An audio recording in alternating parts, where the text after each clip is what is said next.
He woke up from a coma in the future. Asuma was reborn as the trashiest student in the Magic Academy. In the past, this man was a monster, but out of envy, he was betrayed. Now, in the future, he was just another student being bullied. But one day, when a bully stepped forward, Asuma took a step back. With magic, he slammed the bully to the ground. The students were left in shock, and in a world where magic reigns supreme, Asuma became a true genius at the academy. A giant creature attacks the magic city in the kingdom of Grand Gaia. Telling her son to run, a mother watches him only cry for help. Looking at the sky, the two notice the creature approaching. Then its master orders the other races to perish. Firing an attack, the creature launches it toward them. Wrapping her son in her arms, the mother tries to shield him from the impact. A man appears before them and blocks the attack. Perplexed, the enemy tries to understand what happened. Recognizing their savior, the mother whispers that it's the Archmage, Lord Asuma. Then the hooded being questions who he is. Hitting the opponent with a punch, Asuma silences him. Soon after, Asuma moves through the crowd. Tossing creatures into the air, he hurls them toward a portal. A little later, he realizes he's surrounded by several enemies. Preparing a spell in his hand, Asuma stays focused. Casting a black hole at his adversaries, he declares it's all over. Sucked into the portal, the enemies vanish. Emerging from within the portal, an intense light fills everything, and the enemies are all struck down. Approaching, a man comments that he did it. Curio, Asuma's subordinate mage, declares it was all thanks to him. Then Asuma announces that this marks the end of the Great Otherworld War, and that humanity has been saved. Thanking everyone, he bows for what they've done. Responding with a smile, his companions say they should be thanking him. But soon, everyone starts chanting his name. In the capital of the Grand Gaia Kingdom, the Magic City, a ceremony is held to celebrate the end of the Great Otherworld War. The king of Grand Gaia announces that he is banishing Asuma. Questioning the reason, Asuma reminds him that he saved the world. Confirming the deed, a counselor says he saved humanity from the monsters and the invaders who controlled them, and that even the Omega was annihilated, thanks to the large-scale magic only he could conjure, erasing the gate to the other world and becoming everyone's savior. Agreeing, a soldier states that Grand Gaia was saved by the power of a single man, and Asuma repeats his question. The king then states that this is precisely why he is so frightening. With the war over, that incredible power is no longer needed. In fact, it has become dangerous, and so he orders Asuma to disappear for the future of Grand Gaia. Realizing the absurdity of the situation, Asuma can't believe what is happening. Remembering the celebratory wine he drank earlier, he tries to understand. It was a forbidden wine that completely sealed all mana and magic. Staring at his companions, he questions them. Curio of the Flames apologizes for deceiving him and for calling for a toast. Cheyenne of the Earth comments that she never imagined someone like him could plan a rebellion. Mune of the Water adds that the Sovereign's prediction was never wrong. Isaiah of the Wind laments not wanting to see something so beautiful fall to ruin. Then the king bids him farewell and orders them to begin the chant. Activating in the hall, a spell takes form. Noticing the spell, he sees that all the mages have united their power, and that it's piercing even his magical resistance. Denying he planned a rebellion, Asuma explains he was focused only on dealing with Omega. Questioning in silence, he wonders if it could be that the king's prediction was just an excuse. Even so, he knows the king's orders are absolute, and no one dares to defy them. Wondering if this is how it all ends, his expression crumbles. Questioning the meaning of everything he did for this kingdom, he searches for an answer. Asking at least for his soul to be carried on, he lifts his head. Activating a spell on his chest, Asuma screams for his soul to be carried to the next life. Watched by the mages attacking him, his body trembles. Consumed by the magic, he begins to disappear. Shooting into the sky, his essence leaves his body, and so the Archmage was erased. The world entered an era of peace, and all this happened 3,000 years ago until time passed. Lying in a hospital bed, a young man opens his eyes, and he wonders where he is. Approaching, a doctor questions what is happening. Wondering how that patient managed to wake up, he furrows his brow. On a drawer, the patient's name is revealed as Shiobana Asuma. Realizing his name is still the same,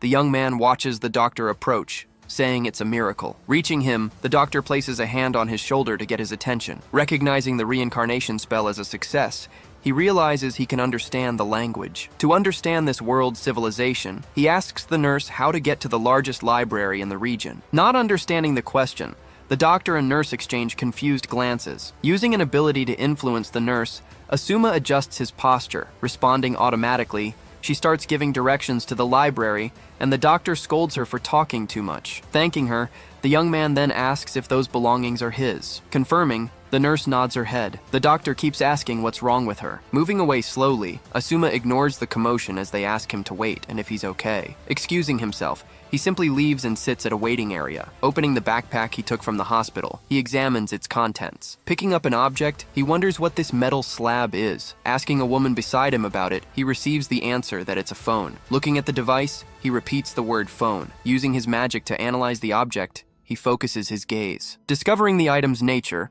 Asuma realizes it's a device that grants access to an incredible archive of information. Deciding to look closer at the device, he leans in. As a train arrives at the station, he boards it. Once inside the car, he realizes he no longer needs to go to the library. By analyzing the phone, he was able to obtain basic knowledge about this world. It was a tool that didn't exist in his time, but what he knows now is that 3,000 years have passed. He also discovers that magic was in decline and learns that a new technology called science has emerged. This was the human society for which he had driven away Omega. Wondering if this is the world he sacrificed his life to protect, he sighs. Arriving in front of a house, he observes the facade. Entering the room, he concludes that this was where Shiobana Asuma lived. Looking at a picture frame, he wonders if the boy had lost his family. Finding the boy's diary on a table, Asuma opens it. Reading the pages, he discovers the young man was tired of living and that no one helped him. Finally understanding why the body's owner was in the hospital, he feels the phone vibrate. Looking at the device, Asuma finds a screen full of hateful messages. Locating a chat group called the Shibuya Mage Training Academy, he falls silent. The next morning, the young man arrives in front of a large institution. Entering the academy's courtyard, he observes the place. Approaching, two students ask if he's okay. Questioning them, Asuma asks if he shouldn't be there. Explaining the situation,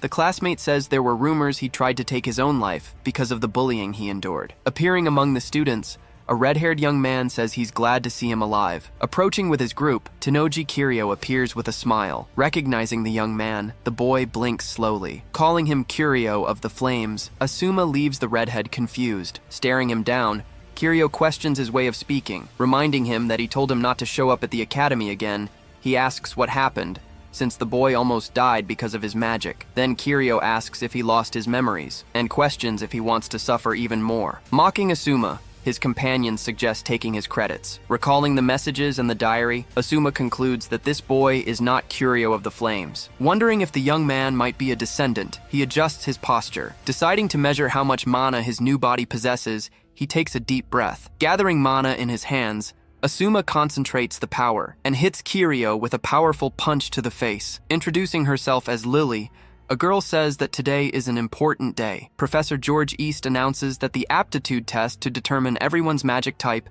will be held today. Noticing Shiobana-kun seems to be having trouble understanding, a classmate offers to help. She then explains that in modern magic, aptitude is expressed through colors. Representing fire magic, the color red marks the attribute. Water magic is blue, and black magic is represented by the color black. She explains that magic works by passing mana through the body's magic circuits, and since they have limited capacity, a person usually specializes in just one attribute. Concluding that the attribute he is suited for will be his, she watches as Shiobana Asuma is called up. The professor approaches and asks what his attribute is. Without hesitation, Asuma states that he doesn't have one. Confused, the man frowns. Explaining that he lacks an attribute, he states he doesn't plan to specialize in any of them. Whispering, everyone wonders if he's really saying he has no attribute. He continues, stating that the colorless are those who don't have an attribute. Even if they aren't visible, they're still there, he comments. He declares that the internal magic in that body should be able to respond to any attribute, and takes a deep breath. The professor narrows his eyes, saying people like him don't belong at this school. Then he questions the reason for his happiness. Calling him trash, the man lets out a bitter smile. Remembering how the world has been against him, Asuma stares at the ground. The professor crosses his arms,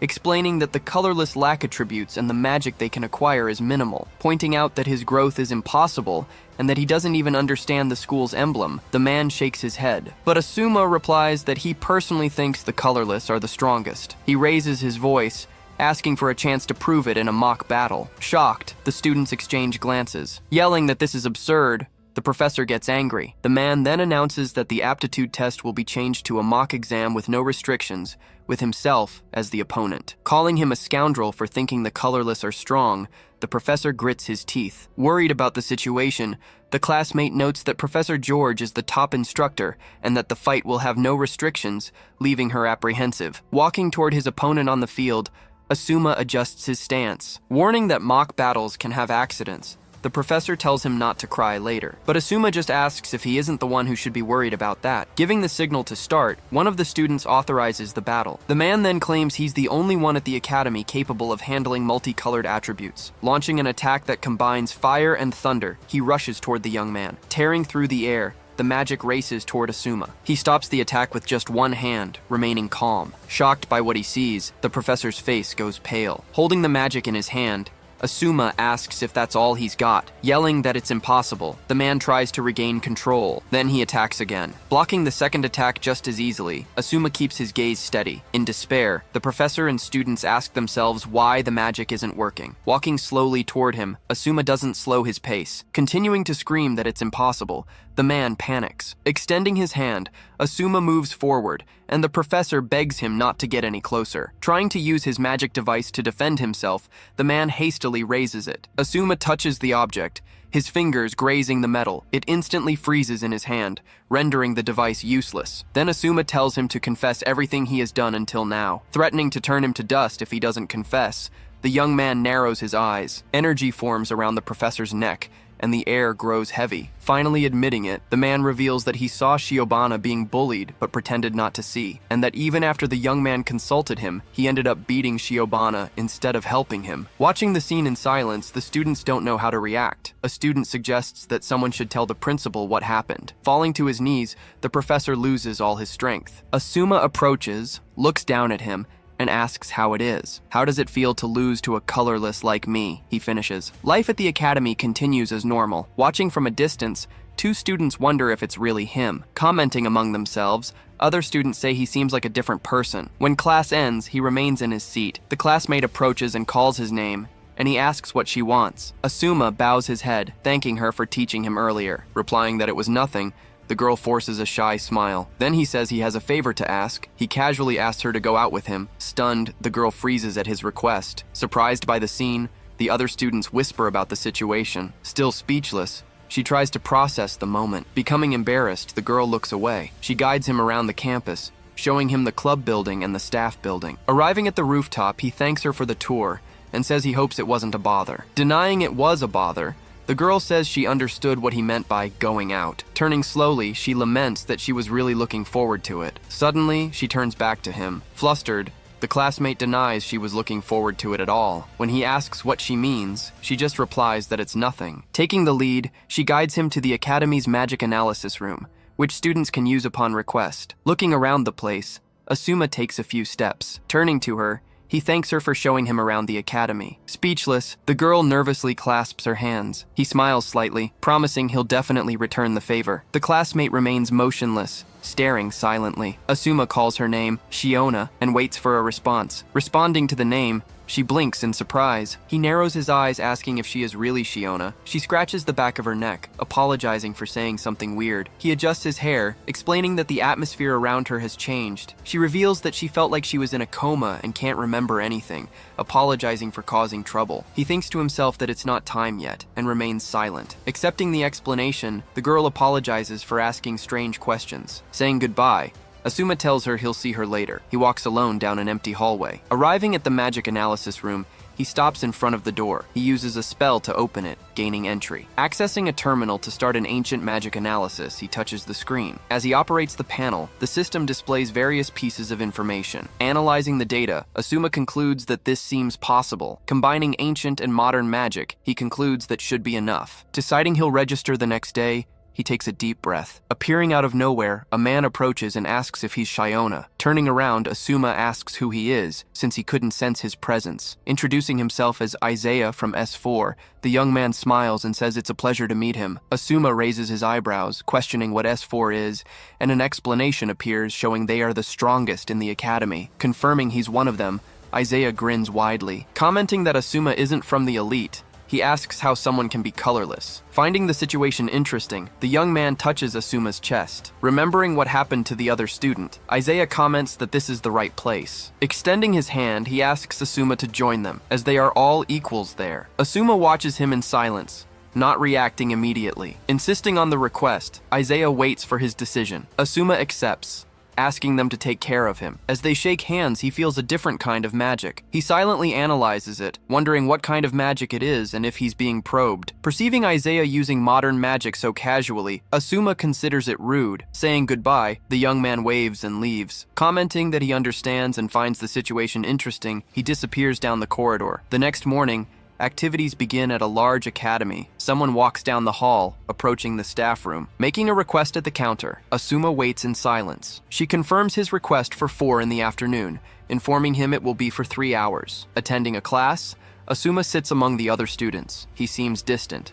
staring ahead as Shiona watches him from her side. Later, Asuma enters the magic analysis room. Dismissing the advanced technology, he comments that all he needs is the right environment and time to focus. Then, he activates the large ancient magic panel. This was an ancient magic from his past life, a secret technique for those with magical aptitude. It works through a mechanism that absorbs mana from the atmosphere, compressing it inside mana receptacles in the body. Once the magic to be activated is determined, the refined mana is transferred to the execution receptacles. Standardized by a magic circle, the activation process depends on the mage's skill to finally release the magic. But ancient magic could only be used by a chosen few, as those without talent couldn't refine mana. Noticing the differences in the current era, Asuma analyzes the situation. Replaced by an organ called a magic circuit, the mana and execution receptacles no longer exist within the body, and through an invention called a smart staff, mana is injected automatically. Artificially generated magic circles activate the spell. This widespread process made magic activation possible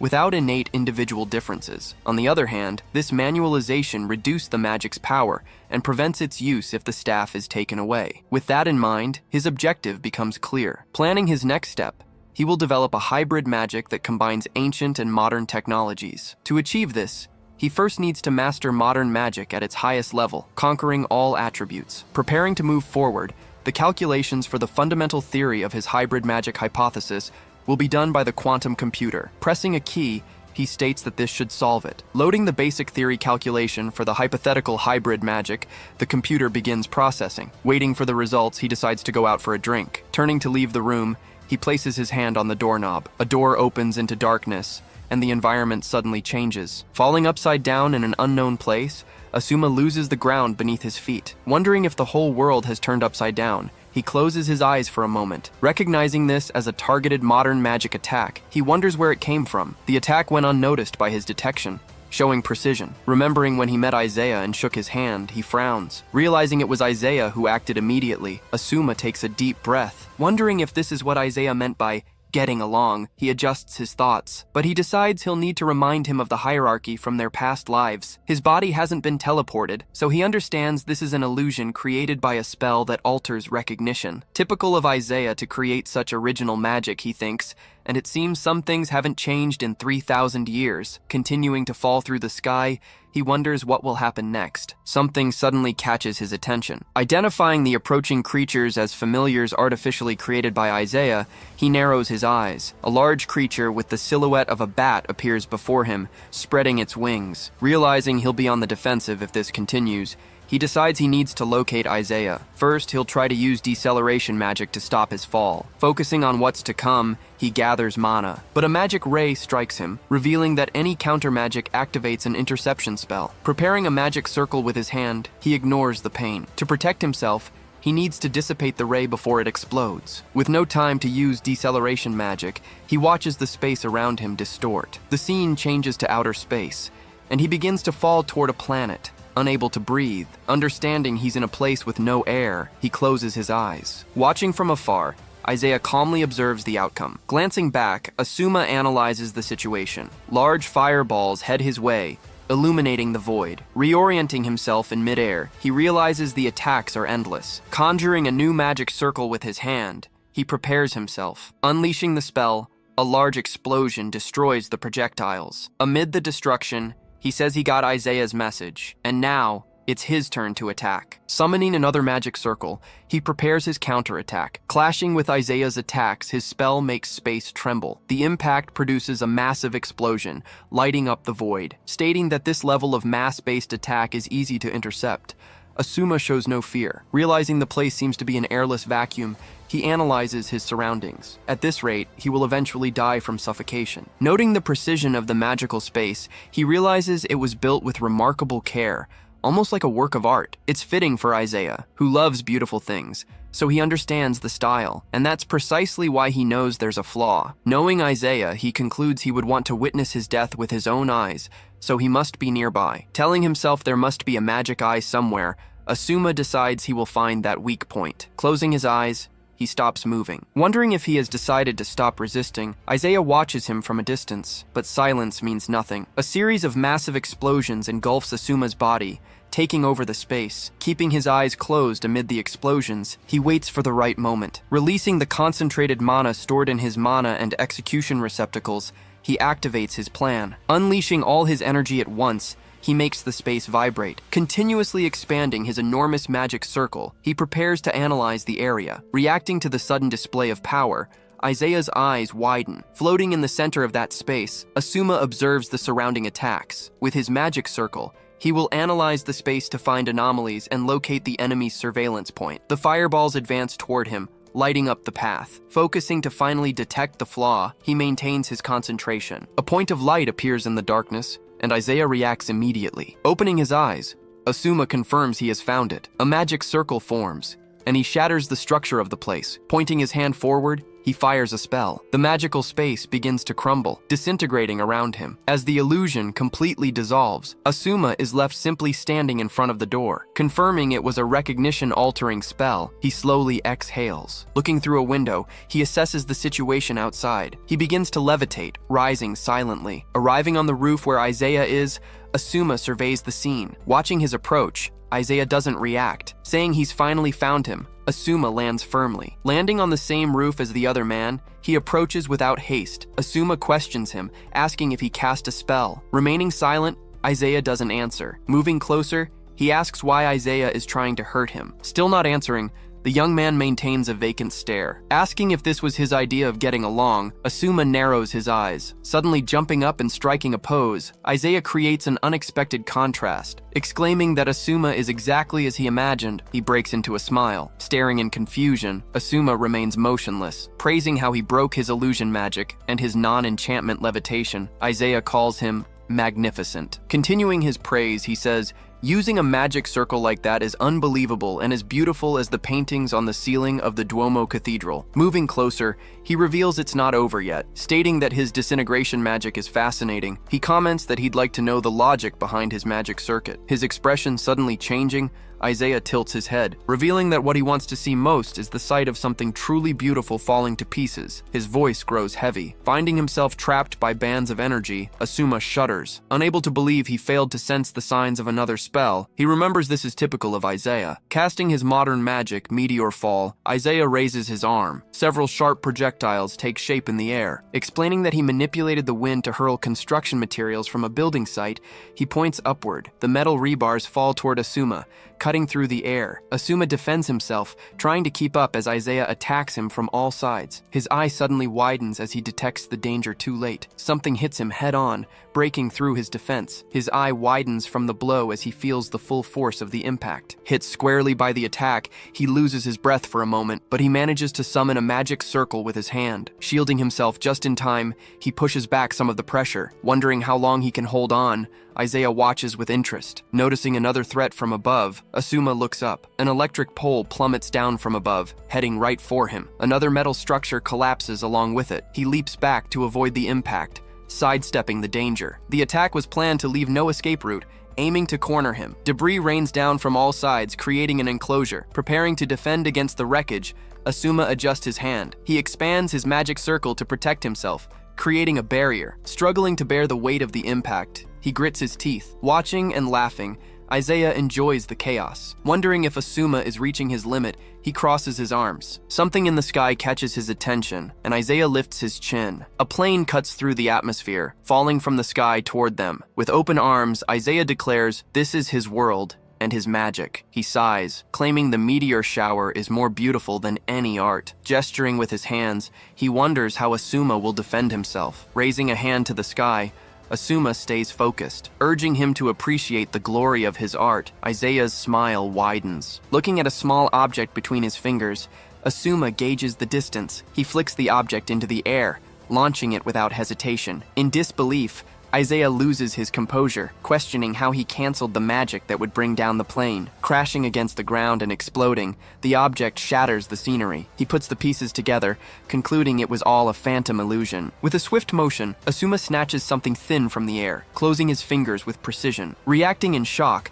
Isaiah asks how his hidden needle was discovered. Pointing at him with the needle in hand, Asuma states he's figured out his plan. The falling debris manipulated by wind magic was just a decoy. After dropping real objects, Isaiah created the illusion of a falling plane to draw his attention. At that moment, his true goal was to launch magic needles laced with unconsciousness spells. The grandly named Meteor Fall was nothing but a bluff. Staring at him, shocked by the revelation, the color drains from Isaiah's face. Praising the impressive work, Asuma states that it won't work on him. In despair, Isaiah yells that it's impossible he saw through his plan, as no living mage can detect his magic activation. Yelling in frustration, he claims Asuma isn't the legendary great mage from 3,000 years ago. Calmly, Asuma explains that since Isaiah is excellent at hiding magical traces, he figured his final blow would be something subtle and silent. Suddenly appearing behind Isaiah, he grabs him by the collar. Raising a finger, he declares that Isaiah's only mistake was one thing. He explains that Isaiah used too much magic in front of him,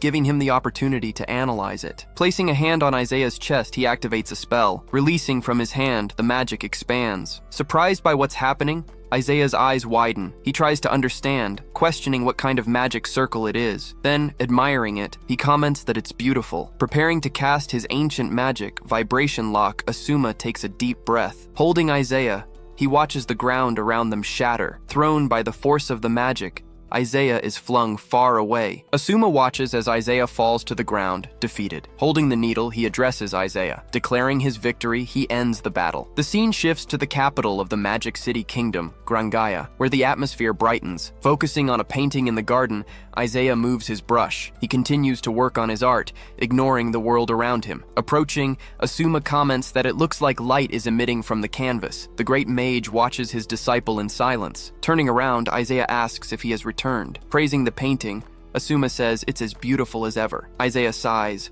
replying that it's nothing and still far from perfect. Suddenly interrupting, Curio claims he was the one who defeated that Omega. He insists it was definitely his magic, trying to show off as Miyun glares at him. With a disappointed look, Isaiah fiddles with his brush. Saying his goodbyes and that he's leaving, Asuma turns his back. Calling out to him, Isaiah says he was happy to receive his praise and asks to paint his portrait next time. Curio and Miyun watch as he walks away. Curio smiles, commenting that Isaiah is as shy as ever. Miyun retorts that Curio is the one who isn't liked, crossing her arms. In the past, walking down a grand corridor, Isaiah looks at the walls. Reflecting that he doesn't get along with mages who don't appreciate art, he avoids talking to them. His precious time with the great mage interrupted, he quickens his pace. Maintaining his melancholic expression, he takes a deep breath. Seeing Xion standing nearby, he asks what's wrong. Staring at him seriously, Xion holds her ground. Explaining she was summoned by the Lord and received an imperial command, Xion surprises Isaiah. Whispering the order in his ear, she makes him freeze. Reacting with disbelief to what he just heard, he takes a step back. Isaiah shouts in disbelief that Lord Asmar is planning a rebellion. Confirming it's true, Xion states that the Lord's vision of the future is absolute. Unable to accept that Asmar could betray Grangaya and all of them, he calls the idea unthinkable. Wondering why Lord Asmar would do something so ugly, he clutches his chest. Returning to the present, Shiobana Asuma wakes up lying in a bed. Staring at the fluorescent lights on the ceiling, he blinks slowly. Waking up in the academy's infirmary, Isaiah feels a headache. Sitting up, he comments that it feels like he had a terrible nightmare. He looks up as a bottle of water is offered to him. Turning in surprise to the person beside him, he almost drops the bottle. He's speechless when he sees it's Asuma. Asuma explains it's an electrolyte drink with sugar, mentioning that Isaiah was groaning a lot. Advising him to replenish his lost fluids as soon as possible, he hands over the bottle. Isaiah frowns, questioning why he helped him. Asuma crosses his arms, replying that he took his magic head-on and couldn't have come out unscathed. But luckily, his magic circuits are working normally, so it doesn't seem to have been anything serious. Suddenly, Isaiah points his finger, changing the subject. He narrows his eyes, pointing at the towel in Asuma's hand. The towel shows signs of having been used to wipe away sweat, revealing the care he'd been given. Isaiah tries to confirm if Asuma has been taking care of him this whole time. Asuma looks away, replying that he wouldn't want to lose a skilled mage. Taking the bottle, Isaiah says, "Thank you." Asuma sighs, asking him not to think everyone in S4 is like Kiryu. Isaiah reflects that Kiryu's magical abilities are exceptional, but admits he doesn't agree with his way of thinking. Asuma relaxes his shoulders, explaining he was simply curious to see the strength of the one who defeated Kiryu. Isaiah lowers his head, apologizing on Kiryu's behalf for pressuring him and trying to get him expelled from the academy. Asuma watches as he bows, analyzing the gesture. Asuma speaks sincerely, telling Isaiah he doesn't seem like a bad person. Taking a deep breath, Asuma states he'll forget about the ambush he set. In return, he proposes a deal, leaving Isaiah surprised. Asuma reveals his plan. He wants Isaiah to leave S4, join him at the academy, and create a new faction. Questioning the idea of a new faction, Isaiah lifts his face, thinking that the Isaiah before him has no memories of 3,000 years ago. Asuma decides he wants to trust him. In the present, he's alone and needs allies to accomplish anything. Asuma extends his hand, asking Isaiah to walk by his side toward his goal. Getting off the bed, Isaiah stares at the floor. Kneeling before Asuma, he makes his choice. Accepting the proposal, Isaiah calls him Asmar-san. He has a strange memory of doing the same thing long ago. Suddenly, the school nurse appears, surprising them. Asuma comments that she's been caught. Apologizing, she explains that she didn't mean to spy. Asuma says goodbye, stating he's leaving the nurse's office. He picks up a medical chart from a table and quickly analyzes it. Handing the chart to the nurse, he explains that it's Isaiah's magic circuit diagram and she can use it as a reference. Confused by what she received, the nurse is at a loss for words. Surprised by the detailed analysis, she asks him to wait a moment. Smiling, she invites him to join her lab as a special student. Asuma refuses the offer, thanking her. He says he likes the academy and will think about it after graduation. Then he leaves. Leaving the room, he leaves Isaiah watching him go. Returning to the magic analysis room, he continues his work. Despite the minor interruption, the analysis of the new magic is complete. He checks the results on the computer. The calculation confirms his theory has established a new magic system and recommends he present it at a conference. Realizing his idea was correct, and that the fundamental theory for modern hybrid magic is complete, Asuma takes a deep breath. Next, he will organize the magic formulas according to their objectives, adapting them to the magic circuit. Since precise verification was necessary, he was continuously aided by the new pathway, and he will show everyone by inventing basic magic. The next day, classes resume at the academy. Standing before his students in the classroom, Professor George East organizes his materials. He reads from his book while Asuma takes notes, keeping pace with the class. Speaking with George, a teacher comments that the student improved suddenly and might be cheating.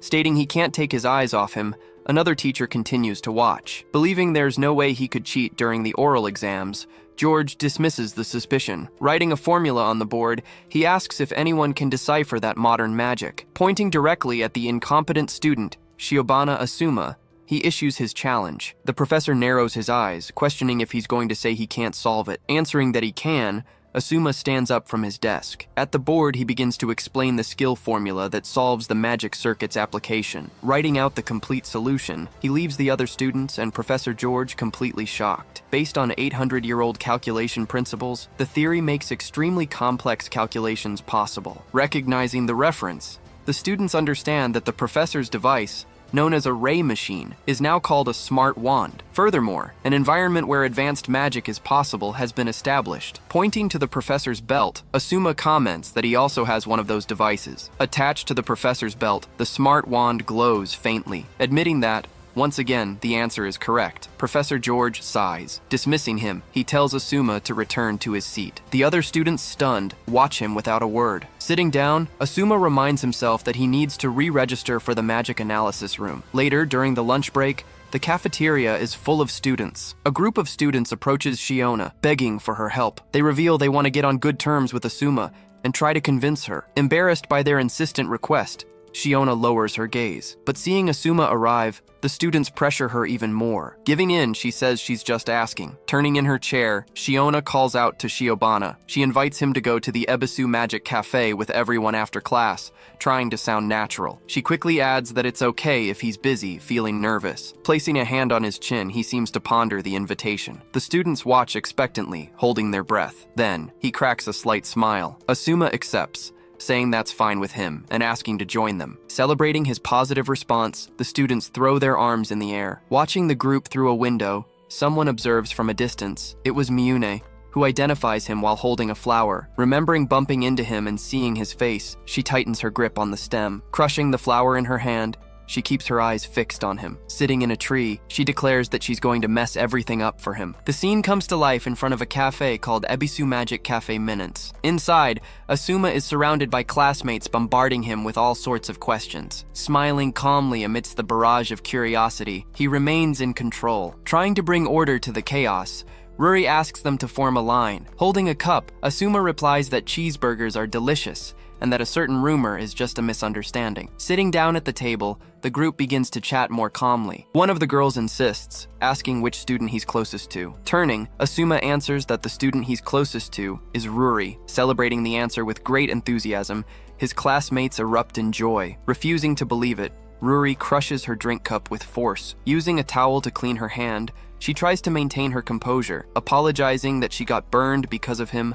Asuma lowers his tone, but Ruri replies that it was her own fault. In the background, other students comment that their class isn't an elite course. Adding that Asuma is a NEET, a classmate surprises Ruri, who hears he's already earned a nickname. A classmate tries to justify it, explaining that NEET stands for someone who isn't in education, employment, or training. But the others correct him, stating that in Shio's case, the nickname means he's skillful and wonderful. Asuma agrees with the new definition, surprising Ruri that he accepted it. Leaving the cafe, the group talks excitedly. Discreetly, one of the boys trips the other. The classmate hesitates, asking if he's sure, and Asuma simply replies that it's fine. Bringing his phone close to one of the girls' devices, he makes the connection. The girls cheer, excited that they're now connected with Shiochi. Watching the group walk away, someone observes from a distance. Speaking on the phone, Isaiah reports that they've just left the cafe. Noticing something, Asuma's gaze shifts and he becomes more alert. Turning with a smile, Ruri thanks him for the time they spent together. He quickly interrupts her,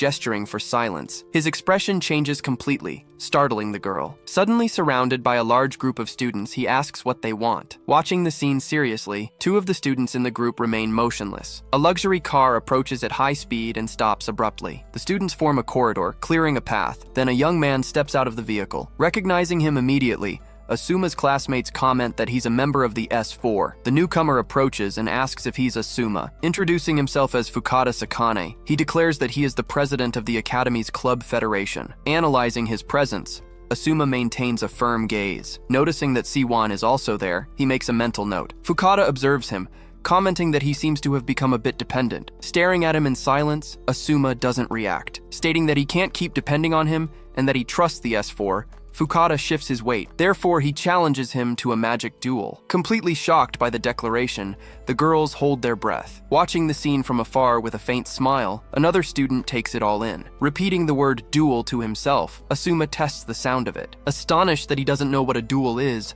Ruri's eyes widen, but Asuma just stares back at her. Whispering in his ear, she quickly explains the magic duel. Fukada steps closer and asks if he will accept the challenge. Declaring that he can't allow someone to act as they please to bring happiness to the academy, he clenches his jaw. His hand tightens on the hilt of his sword as he takes his stance. Drawing his weapon, Fukada releases a strong pressure that rushes toward Asuma. Immediately realizing this is no magic duel, Asuma heightens his senses. The intent to kill takes shape, manifesting as a crushing pressure from Fukada. But Asuma notices the pressure isn't just directed at him. Engulfed by the force, his classmates are also affected. Asuma questions his methods, realizing Fukada is using the others as hostages to prevent him from refusing the duel. In a memory, he sees Siwan training intensely, while Asuma watches from above. A subtle smile appears on Asuma's face as he takes a deep breath. Saying it's fine and that he accepts the duel, he stands his ground. Replying that he's grateful, Fukada relaxes his shoulders. Sheathing his sword, he makes the pressure around everyone disappear. Turning, he announces that the duel will begin tomorrow at 8 in the morning in the Academy's central arena. Walking away toward his car, Fukada disappears from Asuma's sight. Stating that it's still too early to be challenged, Asuma smiles. Telling Sewon to get ready, he ends the conversation. That night, Asuma sleeps peacefully in his room. Resting in his bed, he breathes slowly. Suddenly, his eyes open, and he wonders where he is. Seeing himself in his original form, he realizes he's in a dream. Realizing it's a lucid dream, he closes his hand in the air. Remembering a recent class on how dreams allow one to dive into the subconscious, he connects the dots. Faced with this, he gets an idea and decides to put it into practice. Deciding he'll investigate the original owner of this body, he furrows his brow. When he reincarnated, a small amount of mana remained in the body's magic circuits. Explaining that he hasn't touched it, Asuma says that through this mana, he can read the former owner's thoughts. The young man's thoughts must still be there, but to access them, he needs to use magic to extract his spirit. Since no ancient magic for this exists, he decides he'll create one now. Beginning to weave a new spell, Asuma combines formulas of mental manipulation and hypnotic suggestion to create an activation circle. Smiling as he realizes he's creating a new spell, he concludes he'll probably be the only one in history to achieve such a feat. Launching his new magic, he's surprised by the process. A portal opens, and the spirit of the original Shiobana is pulled out. Materializing completely before him, the young man's spiritual form floats. A tear runs down Asuma's face as silence falls. Asking where he is, the spirit looks confused. Smiling, Asuma announces that the rescue was a success. Continuing, he says a meteor shower was passing nearby, with everything being sucked into a black hole. But inside, something caught his attention. Standing out in the darkness, a point of light struggled to remain. Extending his hand toward the light that seemed to be fighting to survive, he feels the weight of the decision. He thought that if the light hated being pulled in so much, he would take its place. Staring at him, surprised by the revelation, Asuma is speechless. Explaining that he kept falling, and that he was just someone who wanted to die but lived, the young man looks away. Saying that Asuma, on the other hand, wanted to live but ended up dying, he exhales. Laughing, the boy claims that he was the one who should have kept the body. Disagreeing firmly, Asuma frowns. Looking at him, confused, the young man waits for an answer, explaining that they are now two souls sharing one body, and that neither of them can exist as Shiobana Asuma alone. Asuma points to himself. From that day on, the story would belong to them both. Promising he will grant his wish, Asuma extends his hand. With tears in his eyes, Shiobana watches him. Covering his face as he cries, the young man's shoulders shake. Pointing forward with a smile, Asuma encourages him. Smiling, the young man agrees. Bumping his fist, he says, "Thank you." Reflecting on the promise of having his wish granted, the young man sighs. Smiling, he says that just hearing it is enough to satisfy him. But he wonders if there's anything he can do to help, since Asuma is the legendary Archmage from 3,000 years ago. Confirming with a confident smile, Asuma ignites the young man's spirit. Then, Shiobana mentions that after class today, he went to a magic cafe in Ebisu. Asking Asuma to explain the meaning of an enchantment he heard, he rubs the back of his neck, explaining that a girl named Lily was proudly reciting it and that he'd like to analyze it. He tries to look serious. Laughing a little awkwardly, the young man nearly loses his breath. Saying that if it's something like that, it's a piece of cake. Asuma snaps his fingers. Suddenly, the ground beneath their feet begins to crack. Turning in surprise at what's happening, the two look at each other, stating that it seems to be time to wake from the dream and that their time is up. Asuma raises his hand. Thanking Asuma for bringing him back, Shiobana takes a deep breath. Smiling, he says that from now on, he'll take a peek at their story. Replying that he'll do the same, Asuma nods. Reaching for Shiobana's spirit as it fades, Asuma tries to hold onto it for a second longer. Left alone as the spirit's light completely vanishes, he closes his eyes. Clasping his hands, determined, even though the young man is now just a residual memory, Asuma strengthens his resolve. Deciding he will fulfill the boy's wishes and regrets, he clenches his fist. He resolves to do this, as it's the promise he couldn't keep 3,000 years ago, and he stares into the void. The scene shifts to Fukada Shion's residence in Tokyo, where silence fills the air. Kneeling before a large crystal, Fukada breathes in a controlled manner. Remaining on his knees for a moment, he concentrates. This is wurtzite boron nitride orichalcum, the hardest metal on Earth, mined from his family's mountains. Focusing his eyes, he firmly grips the hilt of his sword. Attacking the crystal with his weapon, he unleashes his accumulated force. Intact before, The crystal now has several cuts. Turning around, he realizes he's not alone in the courtyard. Addressing the person watching him, Fukada adjusts his stance. Introducing herself and saying it's an emergency and a special occasion, Mizuhara Miyuni makes her entrance. Scolding her, he reminds her that he had told her not to come in here. Ignoring the warning, Miyuni talks about the rarity of the metal used to make smart wands. Calling him crazy for using Wurtzite boron nitride orichalcum just for a test cut, she loses her patience. Replying that he's already watched the video she sent and couldn't believe Tenoji and Katakura were defeated, Fukada clenches his teeth. Asking if it wasn't exciting, she smiles maliciously. Explaining that he's only part of the S4 as a formality at the director's request, but that he had a certain respect for those two, Fukada adjusts his posture. Seeing them as the personification of the Academy's prestige, he lifts his chin. Declaring that he will have no mercy for those who threaten the institution's prestige, he clenches his fist. Agreeing enthusiastically, Miyun nods eagerly, warning that if he underestimates his opponent for being attributeless, he'll get seriously hurt, she points her finger. Finishing that, it will be exactly like what happened to the other two, Miyune shrugs. Declaring that with his family's secret arts, he will crush him in a magical duel, Fukada plants his feet on the ground. Raising his sword toward the moon, he makes an oath, stating that the Academy's authority is more important than a human life, and that he doesn't care if an accident happens. Fukada's voice hardens. Smiling, Miyune says she wants to see Shiobana Asuma's face smashed to a pulp. Asking if he's going to bring that person, she narrows her eyes, replying that, of course not, as it won't come to that. Fukada shakes his head. The pieces of the crystal on the ground begin to reassemble, moving toward each other. Confidently stating that his servant will be more than enough, he sheathes his sword. The next morning, Shiobana approaches the duel site. With a smile, he says, "All right, let's go." Shiobana strides forward, heading to the magical duel. Defined as a formal battle sanctioned between students, the magic duel is based on the use of magic within a mage training institution. Based on the outcome of these duels, students are ranked and granted privileges within the academy. This hierarchy determines each student's social status and opportunities, shaping the school environment. In the arena's waiting room, Lily finishes explaining the details to Shiobana. She questions him, pointing out that this is common knowledge for any student at the academy. Asuma thanks her, explaining it's the first time he's ever heard of it. Ruri frowns, asking if his memory confusion is still acting up. Clutching her skirt tightly, she tries to hide her concern. Clenching her fists with determination, Lily decides she needs to support him properly. Realizing she ended up in his waiting room during her explanation, she blushes. Fantasizing that she's getting some kind of special treatment, Ruri gets carried away. Calling her name, Asuma tugs on one of her braids to bring her back to reality. Holding up two ties, he asks which one she thinks looks better. After she points one out, he agrees it seems like the best choice. Thanking her with a smile, Asuma puts on the chosen tie and adjusts the knot. Lily covers her face with her hand, lamenting that her tendency to fantasize might be a disease. Asuma stays focused,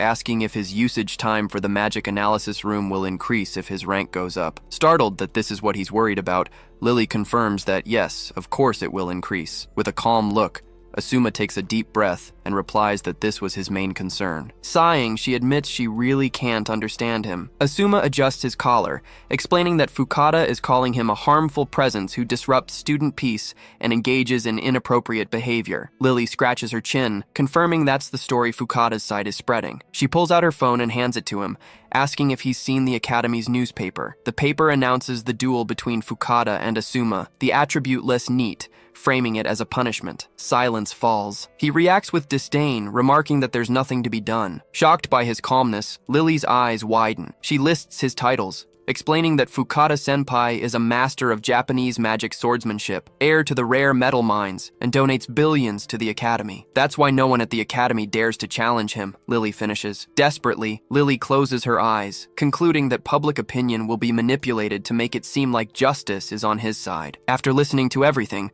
Asuma simply says he understands. Turning around, he calls out, "Lily-san." With his tie now fixed, he asks her what she thinks of his look. "It's perfect," Lily replies, straightening her posture. Thanking her with a smile, Asuma adjusts his shirt cuff. He turns to leave, announcing he's off to the duel. Lily is stunned, realizing he didn't listen to a word she said. Walking alone down the hall toward the arena, Asuma takes a deep breath. But someone stops in his path. He recognizes him as Isaiah. They face each other for a moment, sizing each other up. Asuma steps closer and whispers something to him. Isaiah's expression changes at the unexpected revelation, his eyes widening. He pulls away and leaves, passing Lily in the hallway. She questions him, confused by the sudden change of plans. The Central Coliseum is packed with students, buzzing with excitement. As Fukada enters the arena, he's met with supportive shouts from the crowd. His fans hold up signs, begging him to finish his opponent in an instant. Asuma enters the arena and walks forward, as Lily watches with concern, and Miyuni smiles confidently. In the arena,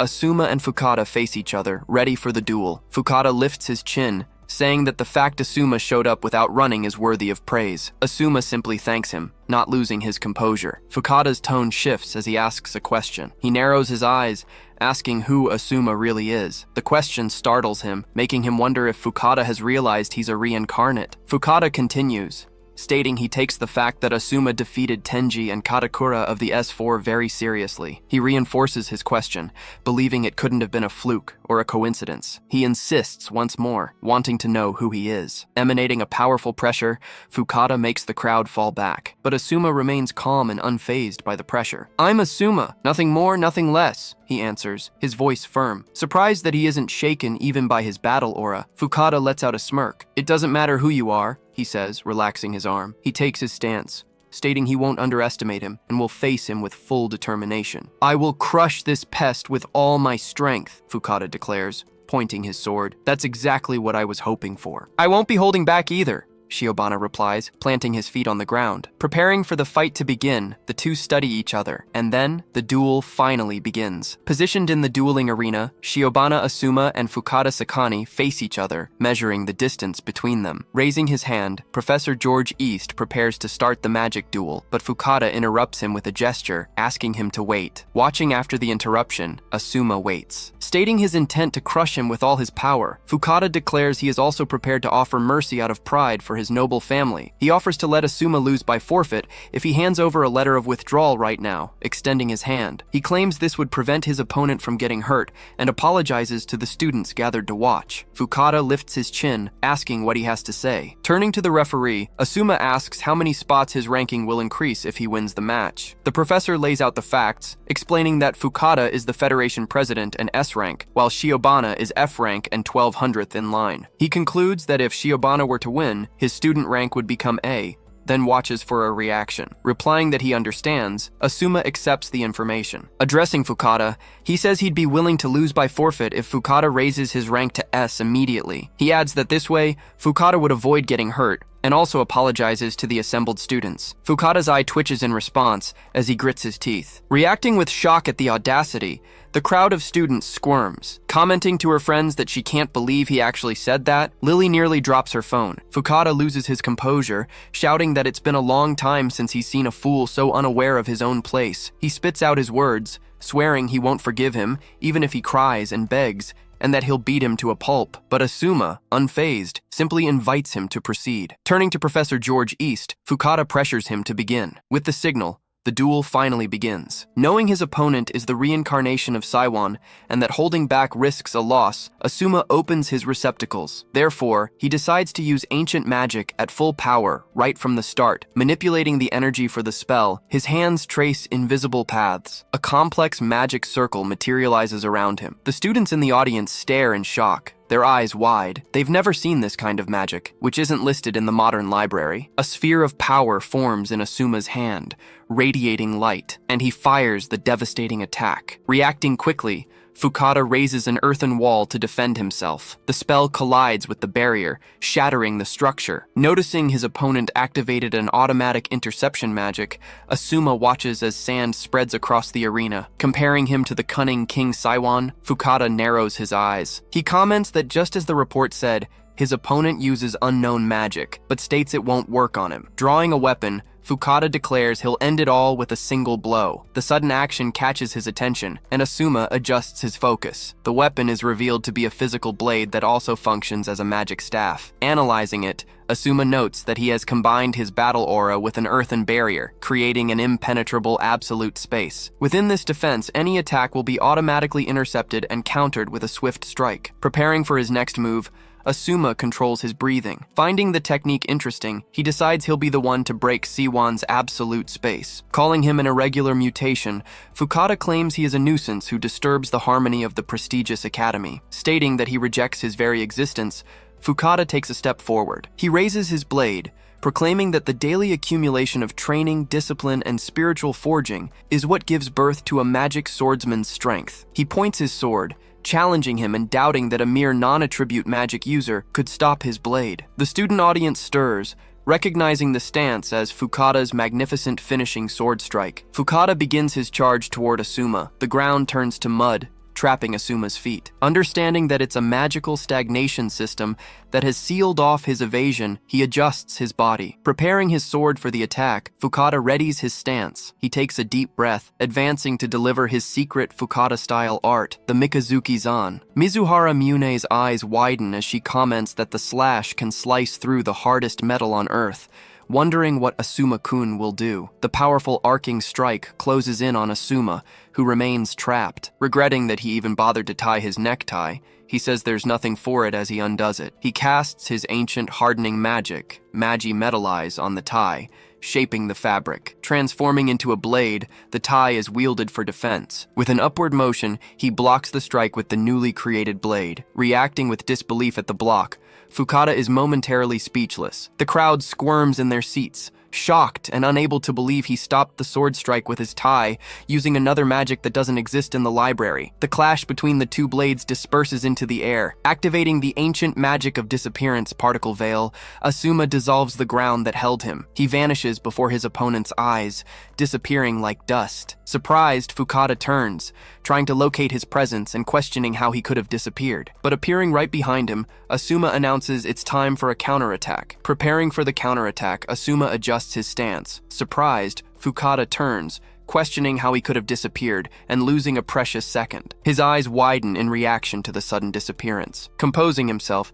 he takes a defensive stance and declares that the next time Asuma appears, it will be his end. Protecting himself within his absolute space, he plants his feet firmly on the ground. Considering his barrier invincible, Fukada leaves no openings. Appearing behind him, Asuma attacks directly, but Asuma's blade is blocked by a hand made of stone. Shouting that he's got him, Fukada launches a surprise attack from behind one of the stone pillars, the third-style sword flash. Instead of defending, Asuma parries his own blade with his hand. Spinning quickly, he hurls it toward Fukada. Calling him reckless for throwing his sword away, Fukada considers it a mere suicide attempt. Asuma accelerates, running between the stone hands that try to stop him. He weaves his way through, dodging and destroying the rock attacks rising from the ground. The tie he had thrown transforms into a stake, surprising Fukada. Their swords clash, testing each other on impact. Fukada recoils from the blow, sliding across the floor. Retrieving and wielding his original sword, Asuma announces that this is the second one. In the audience,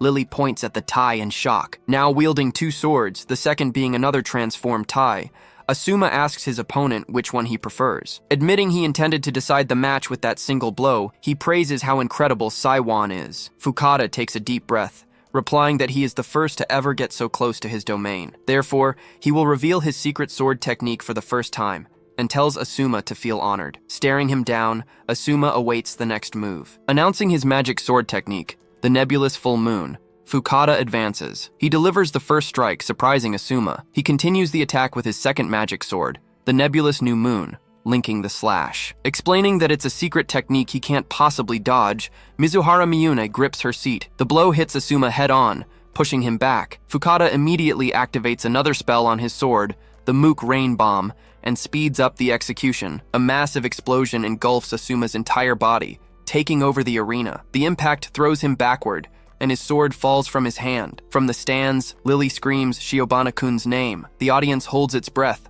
watching in shock as he lies motionless on the arena floor. Observing his fallen opponent, Fukada wonders if he put too much power into the blow and ended up killing him. He turns to the referee, coldly repeating the question. The referee hurries over to check on Asuma's condition. Fukada sighs, declaring that he will humbly accept the punishment if the death was an accident. As he approaches the body, Professor George East flinches and recoils instinctively. Surprised by his reaction, Fukada is taken aback for a moment. Rising from the ground, Asuma emerges, shrouded in power. He faces his opponent with his uniform torn at the chest, regaining his balance. Unable to believe it, Fukada asserts that his secret technique should have been a fatal blow. Admitting he was completely mistaken, Asuma lowers his chin. He continues, saying he thought he was giving it his all, but had been subconsciously looking down on his opponent, leaving the audience shocked. Mizuhara Miyuni's eyes widen as she watches, remembering that his opponent is the reincarnation of Shion from Earth. Lily holds her breath, watching the scene with an apprehensive expression. Getting ready, Asuma announces that now the real fight is about to begin. J16, screaming that it's impossible he took his secret technique unharmed, Fukada loses control. Taking his stance, Asuma shows he's ready to fight. Declaring that the real fight is about to begin, he takes a deep breath. Assuming his combat stance, Fukada decides to attack once more. He advances, determined to defeat him with his secret sword technique. Asuma calculates, knowing his body's mana adaptability is excellent, but he struggles with physical strength. Considering the significant damage he took earlier, he understands he needs to find a quick conclusion to the fight. He closes his eyes, recalling ancient magic studies on the mana body, what's now known as the magic circuit. He rapidly condenses the mana within him, compressing it to its limit and forcing his body to respond. The mana circulates swiftly through his body, temporarily enhancing his physical abilities. Fukada is intimidated as he watches the energy completely envelop him. Asuma lifts his chin, stating that even though it's his first time trying this, he pulled it off easily. He concludes that a real fight against a strong enemy is the perfect environment to conduct theoretical constructions and experimentation simultaneously. He points his feet forward. Taking a step to begin, he dives into the action. Believing he's found an opening to attack, Fukada reacts. Watching him in silence, Asuma waits for the right moment. Advancing and yelling that this is the finishing blow, Fukada unleashes his peak. He loses his breath as he delivers his sword attack. Focusing on his movement, Asuma reads every detail, moving in an instant and reappearing right behind his opponent. He breaks Fukada's read on the attack. Surprised by the speed and questioning how a human can move so fast, Fukada turns his head. Declaring that spot to be fatal, he orders his familiar to advance. A stone hand emerges from the ground, trying to grab Asuma, but it's promptly destroyed by a kick, shattering into pieces. Turning around, Asuma is surprised by something. Declaring that with this he won't be able to move freely anymore, Fukada narrows his eyes, and emerging to trap his leg, another stone hand grabs him. Freeing himself and shattering the hand that held him, Asuma destroys the bond. The stone familiar reveals itself fully as a giant golem, imposing its presence. Looking up to face the imposing creature, Asuma assesses its size. Smashing it against the ground, he solves the problem with a single brutal move. Reacting with astonishment to the devastating impact, the audience falls silent. He freezes the entire arena with a magic circle, turning everything to ice. Stating that with this, Fukada can no longer use his automatic interception or his familiar's attack, Asuma finishes his argument. Stammering, Fukada can't form a response. Then Asuma walks toward him and declares that it's over. She won. Refusing to accept it, Fukada says that he is the one who carries the association of magic swordsmen and is the heir of the Fukada family. Screaming that something like this can't happen, he trembles. But Asuma raises his hand, conjuring the spell Makaru-a, and a flash of light strikes Fukada directly. The scene changes to 3,000 years in the past, where Shawan was studying ancient magic. Nearby, a woman named Sei asks Shawan to step away. Turning, Shion addresses Lord Asma. Explaining that this is a new magic that extracts hidden abilities, he states it can increase inherent mana by about 10 times. Reacting to the explanation and finding it incredible, Lord Asma stares at the scroll. But Shion warns that the magic has the side effect of dissociating and manifesting the caster's brutal side. Stating that further refinement is necessary, Sei comments that they have finally found a prospect for a formal human experiment. Questioning who the candidate for the dangerous experiment is, Asma crosses his arms. Answering that she has someone in mind, Sei takes a deep breath. She concludes by describing him as an excellent subject who doesn't complain about anything. Staring at her for a moment, Asuma ponders. He approves,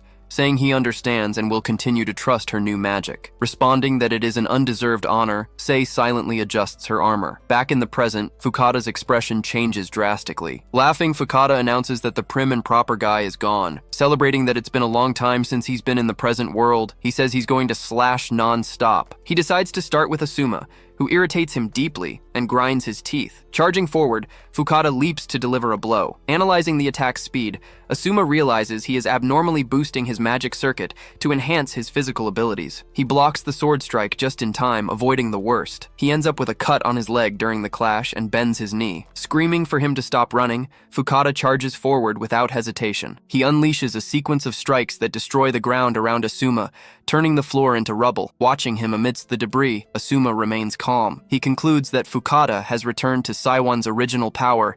Adjusting his thoughts, he touches his chin, wondering if others also regain their past life abilities when they reach an extreme state. Even if that's the case, he prepares for what's to come. Opening his eyes, he states that his opponent is 10,000 years too early. "Come on and fight, what's your problem?" Fukada spits out the words. Leaping into the air, Fukada prepares a final blow over his opponent. He raises his blade, claiming he's cornered him and can no longer escape. In the audience, students yell for everyone to run and not get hit. Asuma understands the intention, observing that Cheyon's barrage of attacks was all calculated to corner him in that exact spot. Realizing that even in his enraged state, his enemy's calculating nature remains intact, Fukada grips the hilt of his sword. Preparing to use his final secret technique, he sharpens his gaze, and he unleashes a massive barrage of arcing slashes. Asuma tracks the movement, identifying the technique as a simultaneous volley of dozens of nebulous new moon strikes. Knowing that if he takes the attack, not even he can predict what will happen, he holds his breath. But he remembers he should have warned him sooner, and he says his opponent is 10,000 years too early to face him. He manifests multiple magic circles to intercept Shawan's secret technique,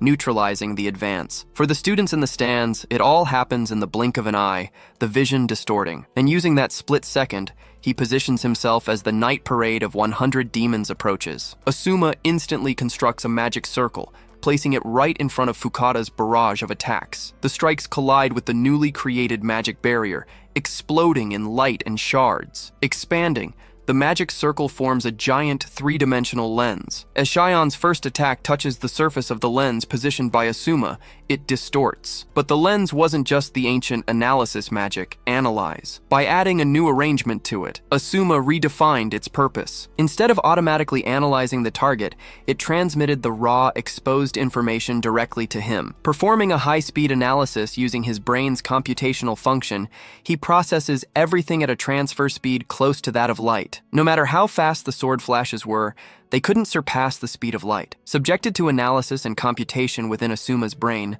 the vast cluster of unprocessed magical information reorganizes itself, and the time he took to finish all the processing was a mere 0.1 seconds. He simply waits amidst the bombardment of attacks, not even blinking. "Break into a million pieces!" Fukada screams. Losing control, continuing his furious assault within the magical space, he tears through the air. Extending a hand toward his opponent, Asuma changes the pace. He concentrates a sphere of power in his hand, stabilizing the spell. Reacting with surprise to his action, Fukada hesitates. Closing his hand and dispersing the energy, Asuma disarms the expectation. He lunges forward in a swift motion, attacking his opponent. Reeling from the impact of the blow, Fukada slides across the frozen ground, revealing that the final strike of the technique is Cheyon's own downward slash. Asuma points his blade. Getting up and questioning what he is, Fukada loses his breath. Calling him a bastard and charging to attack, he ignores his fear, but Asuma stops the blade with just 2 fingers. Staring at him in complete shock, Fukada doesn't understand. Breaking the tip of his sword, Asuma shatters the symbol of his strength, and landing a direct punch to Fukada's face,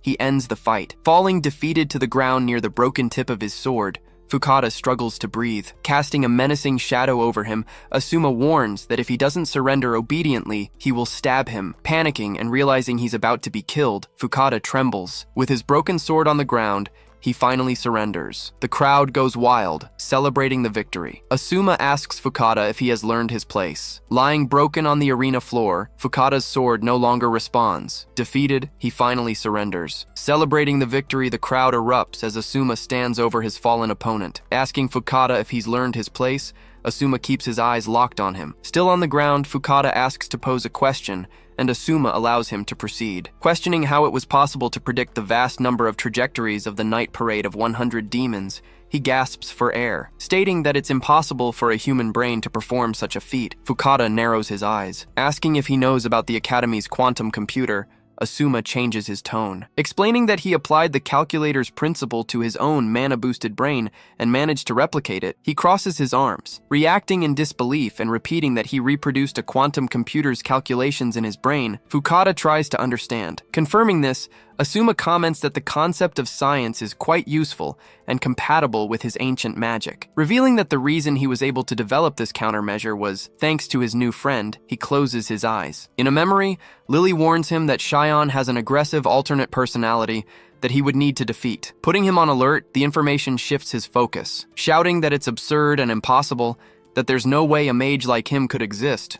Fukada falters. Seeing Asuma in his own reflection, Fukada realizes the difference. Stating he is not a mere mage, Asuma corrects himself. Declaring that he is a grand mage, he finishes. Euphorically celebrating the outcome of the fight, the crowd of students shakes the Colosseum. Celebrating the victory, Lily shouts, while Tennoji Kiryu looks annoyed, and Mizuhara Miyune watches thoughtfully. Continuing to watch amidst the crowd's celebration, Mizuhara remains silent. From a hallway, Isaiah watches the scene, and then smiles. Pulsing with the crowd's cheers after the duel's end, the entire arena radiates energy. Spreading quickly, the news tells of how the attributeless boy defeated the club federation president in a magical duel with a shocking end. An announcement sweeps across campus, informing everyone that student Asuma Shiobana's rank has jumped to Class A, 23rd place. Interacting with the screen to see the details of his new classification, he opens the list. The advantages of rank A stand out, including a higher recommendation score, the right to run for the council election, and curriculum customization. Smiling as he sees the expanded authorization to use the magic analysis room, Asuma declares his objective has been achieved. With this, he will no longer need to request use of the room every day, and can secure computing time on the quantum computer. Stating that the theoretical framework for hybrid magic is already complete, he notes that he just needs to design the magic circle to ensure its reproducibility. To find this ideal design pattern, he will use the quantum computer's computing function and can't wait to see what it creates. A new day begins in a quiet suburban house as the world slowly awakens. Inside his room, Asuma sits on the bed, sipping a cup of tea. Looking at his phone, he notes that after a week of being reincarnated, his understanding of modern society has deepened. Deciding to combine the history he learned at the academy with his own knowledge, he drops a sugar cube into his drink. He recalls that in this Earth's history, a cultural discontinuity occurred sometime in the last 3,000 years, and his eyes narrow. This means some things were passed down from ancient to modern times, but others were not. The conclusion makes him think. Caused by the Great Calamity,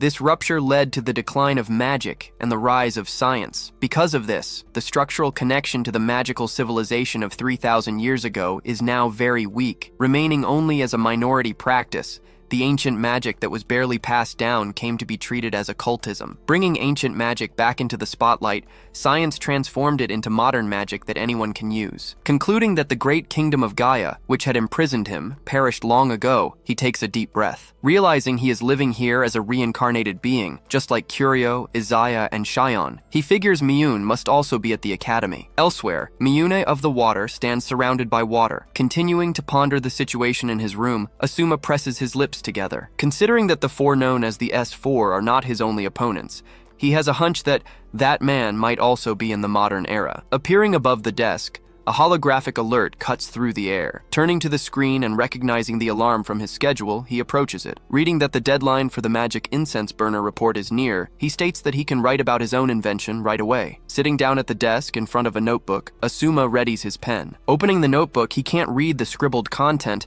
and decides to use magic to erase only the ink from the surface. Lifting off the paper, the dark ink begins to vanish. Looking at the now legible text, he breathes slowly. Revealed on the page is a list of things Asuma wanted to do in life. After reading the first part, he finds the young man's list interesting. Continuing to read, the wishes speak of making friends, finding his lost family, and becoming a hero who protects everyone. Realizing this, he understands that the body's previous owner's wish was not for revenge. The concept of family comes up, and he reflects that it was something he disliked. Deciding he will fulfill the young man's wishes, he leaves the room. The next day, he walks through the courtyard of Ritsudo Magical Education High School. Approaching to start a conversation, Isaiah strikes one up. Declaring that real academy life starts now, Asuma walks on. In the hallway, a group of students whispers that the once invisible Asuma Shiobana has suddenly become a massive celebrity. With excitement in their voices, they claim Asuma didn't just take down the club federation president,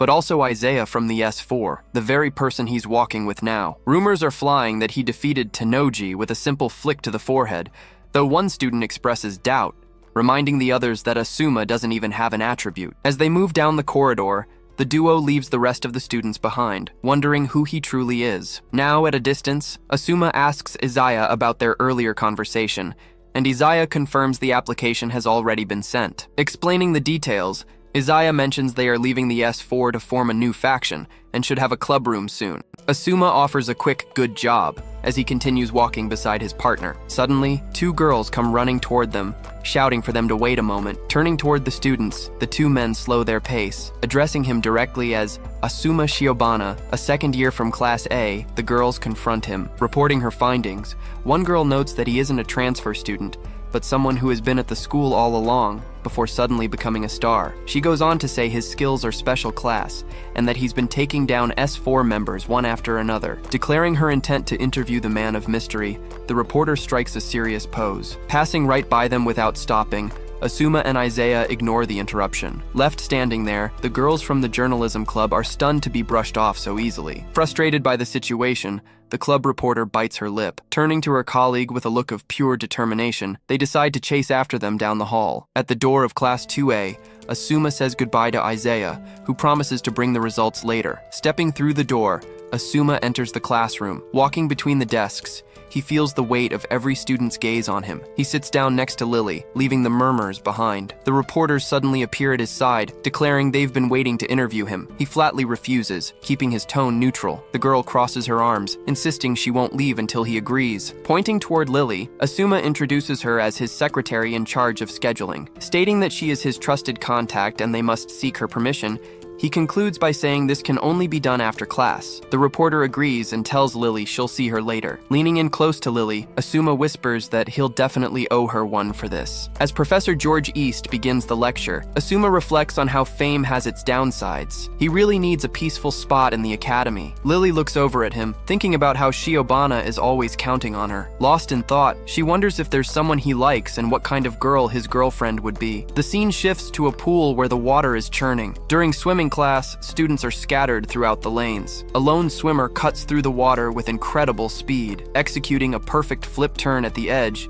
he kicks off with power. He surges forward, his body moving with immense force. Two students watch his stroke in disbelief. Quickly overtaking the other competitors in the lane, he takes a commanding lead. A classmate clocks him at 35:05 seconds, announcing it's a new world record for high schoolers, set without using any magic. The other students cheer the feat as Asuma climbs out of the water. Pulling off his swim cap, he takes a deep breath. Asuma reflects that he's finally getting used to this body, but if he overdoes it, he's going to stand out far too much. Walking toward the locker room, he hopes Isaiah's club application gets approved quickly. Inside the locker room, several students are showering. Standing under the spray, he remembers that swimming was the final class of the day. He plans to head to the magic analysis room after getting Isaiah's report. He continues his shower, enjoying the moment. Suddenly, he notices the silhouette of a woman in the next stall. Spotting a swimsuit hanging nearby, he wonders if he accidentally walked into the women's locker room. Stepping out from the shower, Mizuhara Miyune appears before him. Turning toward him,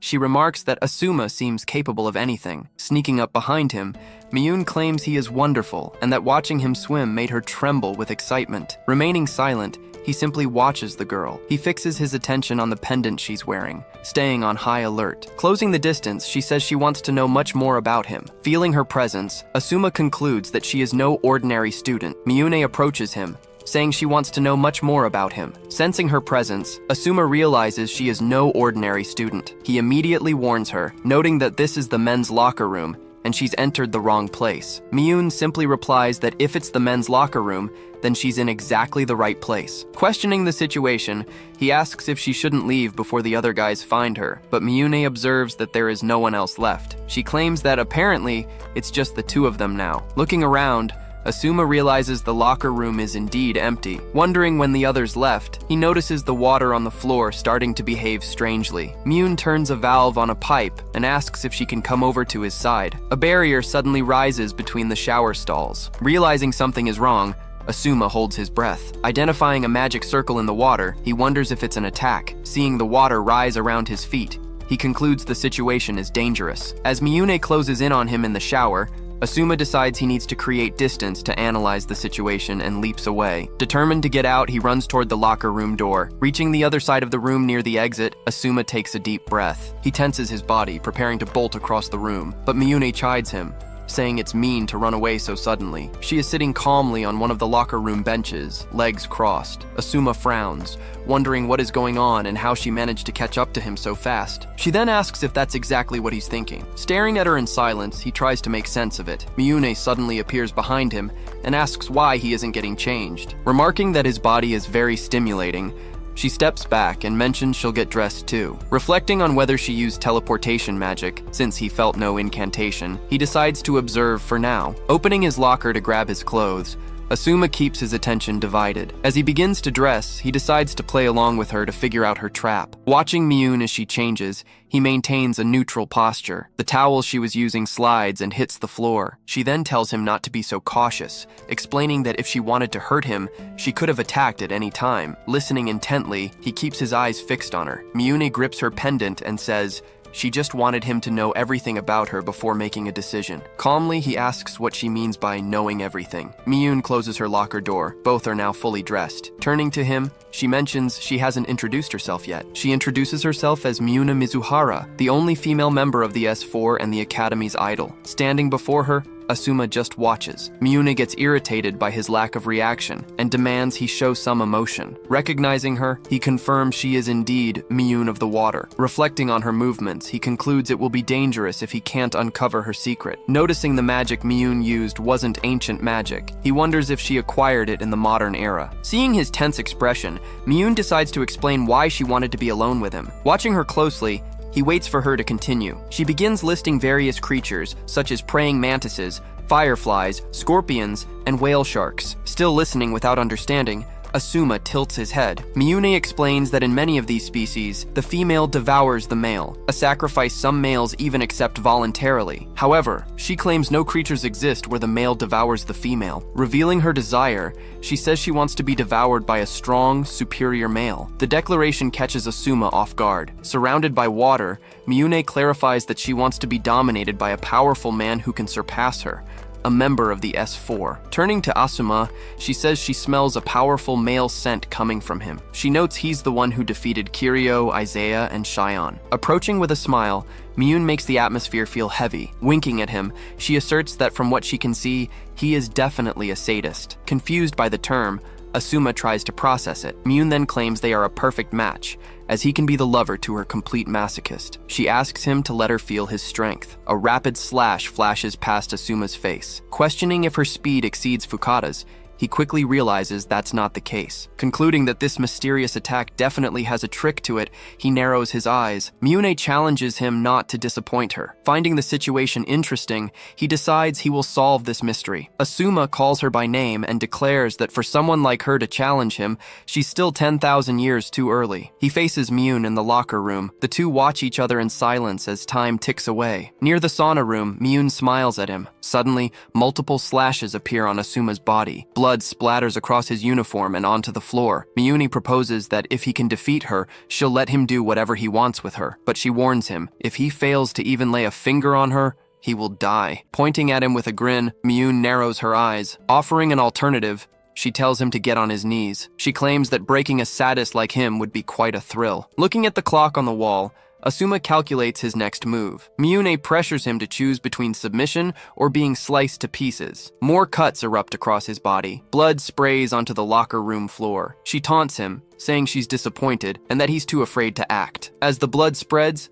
Shiobana Asuma stands wounded, but keeps his eyes locked on his opponent. Calling out to Mizuhara, he takes a deep breath. With a smile, Mizuhara Miyune asks if he's begging for his life. Denying it, Asuma declares that this is a statement. He will never be under her command. He adds that he won't plead for his life, and that for starters, he doesn't even like her. Miyune's expression shifts. Asuma tells her that all her talk about strong males and domination doesn't interest him at all. He adds that he has no desire for a lover. Gesturing toward her, he remarks that she is 10,000 years too young to control him. They are on completely different scales, and his strength is overwhelming. Challenging him to turn the tide, Mizuhara declares that a man who cannot love her has no reason to exist. She lunges toward him. Something shatters under the impact of the attack. Manipulating the water around her, Mizuhara forms a sphere. She questions if that was his defensive magic, mocking how easily it broke. Standing amidst the water, Shiobana Asuma keeps his gaze sharp. She calls him pathetic. Asuma is hit head-on by a new attack. Thrown backward, a smile forms on his face. With the preparations complete, he claims everything is now ready. Miyune wonders what's happening, since he didn't even try to fight back. A magic circle manifests in Asuma's hand and activates, driving the light into his own chest. He doesn't hesitate. Miyune asks if he's gone mad,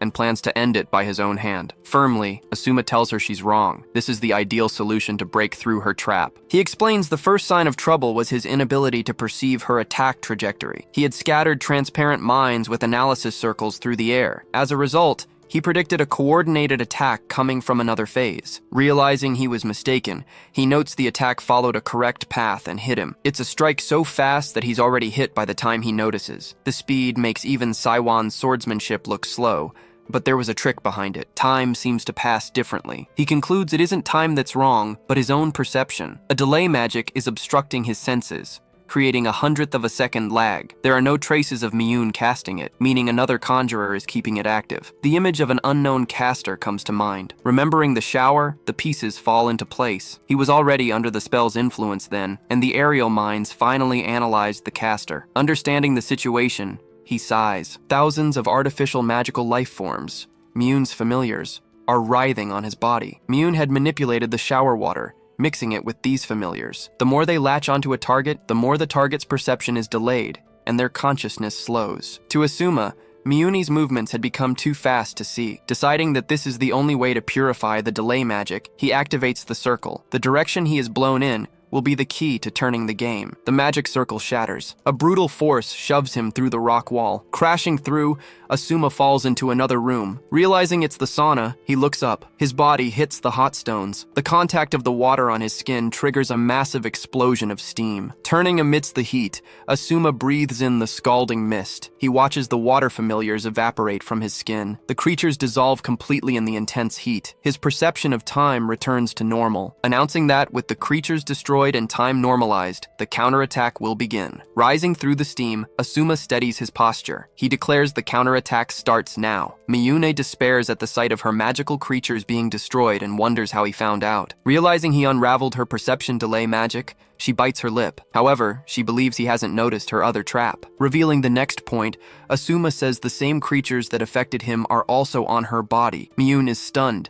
He explains the effect on her is high-speed agility magic, a combination of delay and acceleration. She panics as she realizes he's figured everything out. Her expression changes. Monitoring the movement outside the sauna, Asuma tracks every trail. Commenting on her speed, he states the fight is already over. His eyes lock onto the target. Able to see every trace of Miyune's movements, he exhales slowly. She launches a direct attack. The necklace around her neck activates. Miyune fires a water laser at Asuma. The attack hits, kicking up a curtain of steam and water. She realizes he is no longer there. Asuma appears silently behind her. Miyune descends into a panic. Trying to escape, she runs desperately. Reappearing at her back, Asuma blocks her path. She stares at him, finding the situation impossible. Asuma states that escape is useless and that he will annihilate all the mana around her. A magic circle manifests. He grabs Miyune from behind and presses the circle against her back. The water familiars are expelled from Miyune's body. A pendant falls from her clothes. The whale-shaped object hits the floor. Mizuhara Miyune collapses,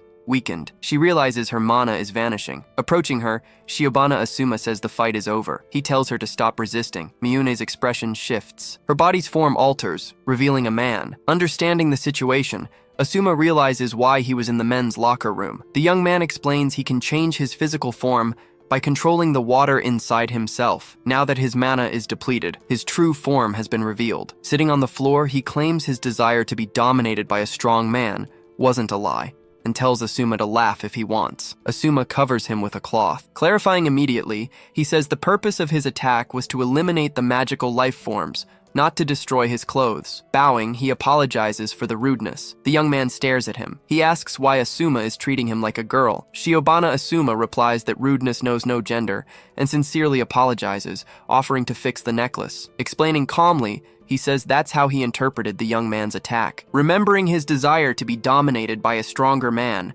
and his wish to judge him, the youth looks away. Concluding his thoughts, Asuma says that, in other words, the boy expressed his affection in his own way. The young man stares, speechless. Asuma continues, saying he doesn't return hostility to those who show him none and can accept his method. Calling Asuma's name, the youth takes a deep breath. Recalling his own words, he notes that since he was defeated, Asuma could do whatever he wanted with him. Asuma states that since he won, he will give an order. Holding the necklace, he says he has goals to achieve at the academy, and that the boy's talent for magic design is exceptional. He orders him to leave the S4 and join his faction. Hesitating, the young man reminds him that Asuma said he didn't like him. Confirming it, Asuma declares that he indeed doesn't like him, but he also doesn't dislike the boy's recklessness in challenging him. Speechless, the boy watches as Asuma tells him to come along. Turning, Asuma suggests they get a new uniform before someone arrives, as they have business to discuss. Agreeing to obey Lord Asuma's command, the young man stands up. He follows him out of the room, a large smile forming on his face. Looming over the skyline, the Shibuya Municipal Mage Training Academy stands tall. In the headmaster's office, a man sits at his desk. A small mechanical creature named Q approaches. It settles on the arm of the man's chair, remaining quiet. Picking it up gently, he asks if his familiar found anything. The creature's eye begins to project images. A recording of Asuma is displayed. Leaning forward, the headmaster watches intently. Leaning on his desk, he analyzes the projected battle scenes. He claims it's impossible, as he's seen that student before. The creature projects another image. A student file identifies him as Shiomi Yuma student, a second-year Class A. Remembering the young man had attempted suicide and fallen into a critical coma, the headmaster frowns, but he recalls that he then miraculously awoke. The fight's images continue to play for the headmaster. Finally, understanding what happened, he takes a slow breath. The boy's appearance changed so much he couldn't recognize him. That is the reincarnated body of the great mage Asumar. His magic resistance and the absurd amount of mana in his body leave no doubt. The student's suicide attempt allowed Asumar's soul to reincarnate. Concluding that the flow of causality is truly inescapable, he closes his eyes for a moment. The chain that binds them to fate has just forged its first link. Finding the situation interesting, he comments that this is also the fate of those bound by the chain of destiny. He then decides he will sever his ties right then and there, and he will do it in the name of King Gran Gaia. The small creature rubs against his hand. Remembering something, the headmaster stands up. He offers his familiar a reward, a high-quality magic stone from the Sumeragi Corporation. The creature devours the stone with satisfaction. Alone in his office, the headmaster watches the city as his familiar emits a soft sound. At the Mage Academy, philosophy class is about to begin. The teacher and students seem tense. Only Shiobana Asuma remains calm in his seat reading a book. Starting the lesson, the teacher begins to talk about the history of philosophy in Greece. Asuma's presence in the classroom draws the attention of some female students. For his part, the teacher just hopes the class with the student who defeated the fearsome Mr. George ends peacefully. Next to Asuma, Lily looks nervous. A notification from the journalism club pops up on her tablet. Messages demand she get an interview with Asuma at any cost. The bell rings, and the teacher announces the end of the first period. Turning around, he's relieved that everything went smoothly. When Asuma stands up, Lily calls his name. Trying to start a conversation, she says she wanted to talk about what happened the day before. He stares at Lily in silence, waiting for her to continue. Remembering something, he comments that he really put Miss Lily in a difficult situation. Recalling the recent events, she says it was the only thing she could think of. But Shiobana Asuma states that she was a great help. He then says he hasn't forgotten his promise, leaving her confused. Referring to the promise to pay her back, he keeps his tone neutral. Agreeing with his statement, the girl takes a deep breath. Approaching her, Asuma says that from now on he hopes they can get along. Stammering a confirmation, Lily tries to understand what he means. Turning away, he announces that he's leaving for the day. Calling for him to wait, she reaches out, but he continues walking down the hall. Alone, Asuma prepares for what's to come. He declares that this will be the most important day since his reincarnation. Today, he will focus all his wisdom, and he will create a new, revolutionary magic that doesn't exist in this world. Walking towards a door, Asuma ends the thought. Today, Asuma will use all his wisdom. He will create a new, revolutionary magic that doesn't exist in this world. Then, he walks through a door. Stopping as he enters the room, Asuma looks up. He observes what is in front of him. A humanoid figure floats before him. The figure opens its eyes. Asuma stares back. Bowing, he apologizes for the delay. The creation refers to Asuma as its master. Commenting on the project's status, Asuma says it's already operational. He explains that he inserted his wisdom as programming parameters to create a fully autonomous AI assistant. And although it was a side project for developing new magic, it was completed surprisingly quickly. Touching the artificial intelligence's face, Asuma tests its stability. The AI opens its eyes and announces that the preparations for the simulation are complete. The AI informs him that if the new magic's theory is to be put into practical use, the final experiment will be necessary. Stating that the quantum analysis computer can reproduce thousands of patterns in the room, Asuma crosses his arms. He then says that this is good and ideal. The artificial intelligence suggests they begin immediately. Bowing, she agrees to her master's orders. Time passes as the two work at a holographic console. Asuma crosses his arms, analyzing the data. He reflects that he tried to write an AI assistant program to understand modern magic theory, but created something high performance instead. He concludes that modern science isn't bad, and if he continuously teaches it his knowledge, the AI will become an excellent assistant. And for general knowledge about the Academy, he'll depend on Lily. The final experiment simulation begins, and Asuma approves. He asks to analyze the experiment's data in real time, as holographic projections perform magic. The screen displays a calculating status while one of the projections executes a spell. The two observe the results as the calculations continue. The calculation bar progresses, and the system projects a sandwich and a coffee for Asuma. The artificial intelligence offers him a cup of coffee. Shiobana Asuma stares at the AI for a moment, and then smiles. The calculation process continues for a long period. Noticing how much time has passed, he comments that his student A rank extended his authority to use the room. The AI calls him master, and he asks what it is. Informing him that he seems a bit fatigued, she recommends 8 hours or more of sleep and rest. Crossing his arms, Asuma questions the statement. The AI confirms, explaining that his vital signs are unstable and the mana flow in his body is slightly disrupted. Reflecting that he has been fighting continuously, he recognizes that the rapid increase and decrease in his mana are contributing factors. He concludes that this world after reincarnation is very stimulating, and that he seems to have gotten completely carried away. Questioning about reincarnation, the AI tries to understand, but Asuma just says he'll be careful. Then, he thanks her for the warning. Reacting with surprise, the AI states that thanks from someone like him are undeserved, as she is just an aggregate of source code. Continuing, she declares she is not a being who deserves her master's gratitude. Disagreeing, Asuma assures her that her thought routine is human, and that he, as her creator, can vouch for it. Deciding that if she is human, she needs a name, he pauses. Remembering that her GPU is German-made, he decides to use the German name for administrator, so he names her Val. As her creator, Asuma asks if she will accept the name. Thanking him, Val humbly accepts the name she has been given. She looks at her master. Asuma states that the richness of her emotions is proof that she is human. Val then smiles. The system continues the calculation process. Informing him that the calculation will be completed soon,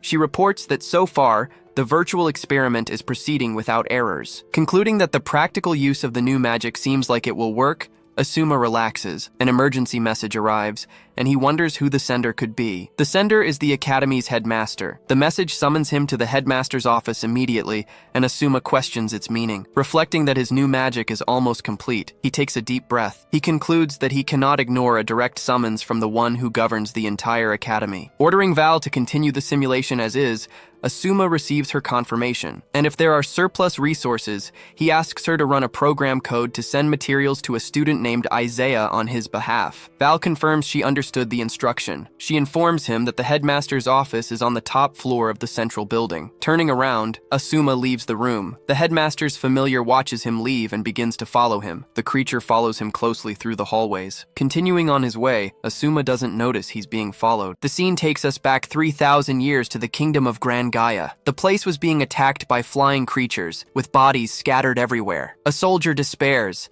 asking what kind of things those were in the sky. His partner says they aren't humans or monsters, perhaps unknown invaders. Then, a powerful hooded figure appears in front of them, floating in the air. The soldier yells they can't retreat in order to protect the kingdom's people. Another person warns a coordinated attack is coming, asking to alert the king. But the girl replies it's useless, as it was already too late for that. Just then, a giant energy beam is fired right at them. The two look up in pure panic, with nowhere to run from the attack.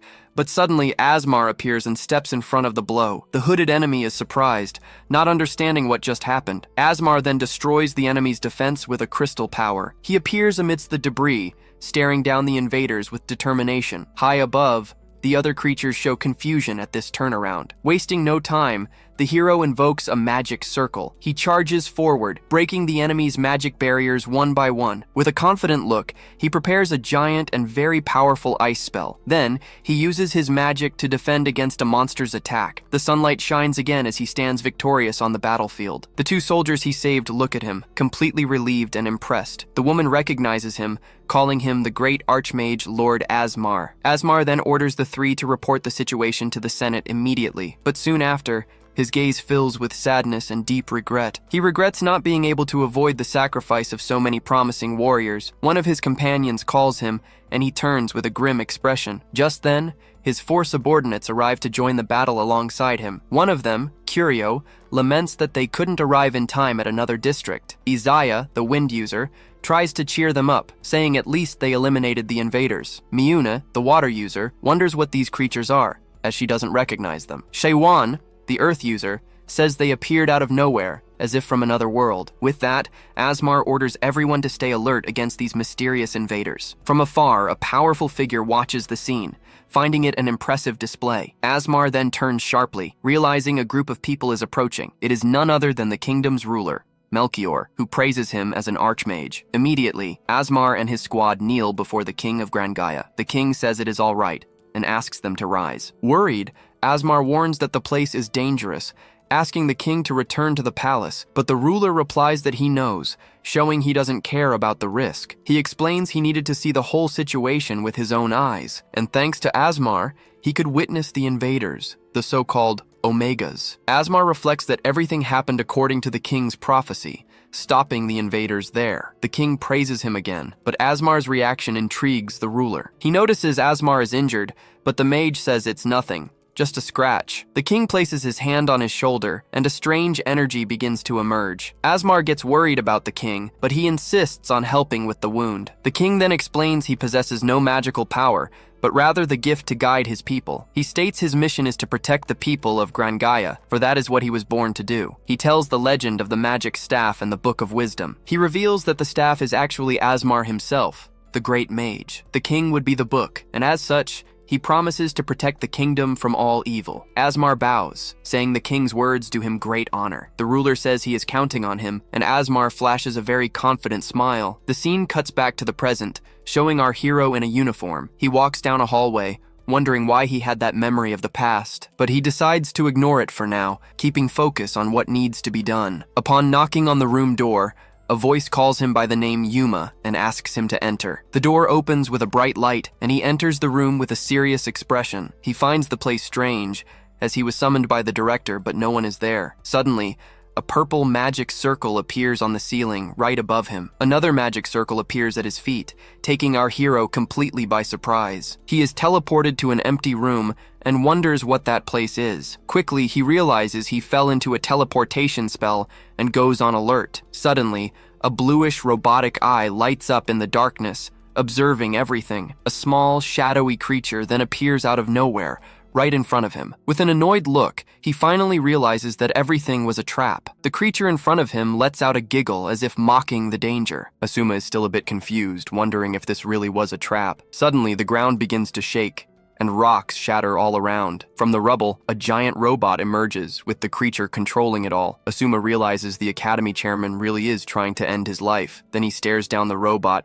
and warns that the director is now an unforgivable enemy. But Asuma feels no magical pressure. He feels underestimated that they sent such weak assassins after him. The robot's cannon begins to charge, glowing with intense energy. His eyes widen at the last second, realizing the incoming danger. Without warning, the machine fires a super powerful energy beam right at him, but with one move, he manages to dodge the attack by a hair's breadth. He faces the robot with a serious look, ready to counterattack. He wonders if that was a magic bullet, but he finds it strange, as he felt no sign of magic activation beforehand. Suddenly, the robot opens fire, shooting multiple energy projectiles. Asuma understands that the magic is placed directly into the bullet, not enchanted by someone. It's an artificial magic circle that doesn't need to pass through a mage's circuit. The bullets held magic for explosion, acceleration, and even mental contamination upon impact. They are showing no mercy, which is exactly how he wanted it. Even surrounded by dust, Asuma says this is all very interesting to see. The magic bullet itself is theoretically a very inefficient way to use magic, but when fired from a gun,